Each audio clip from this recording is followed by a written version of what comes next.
گاهی پایان یک زندگی میتونه آغاز چند زندگی دیگه باشه. اهدای عضو فقط یک انتخاب نیست.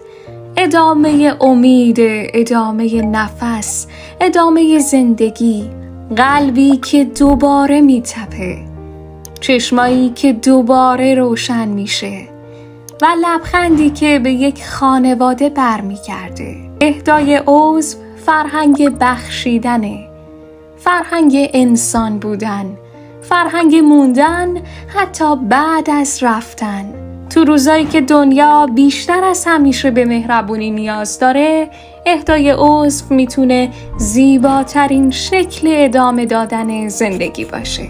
اهدای عضو، اهدای زندگی. معاونت فرهنگی دانشجویی دانشگاه علوم پزشکی مازندران، مفتا مازندران.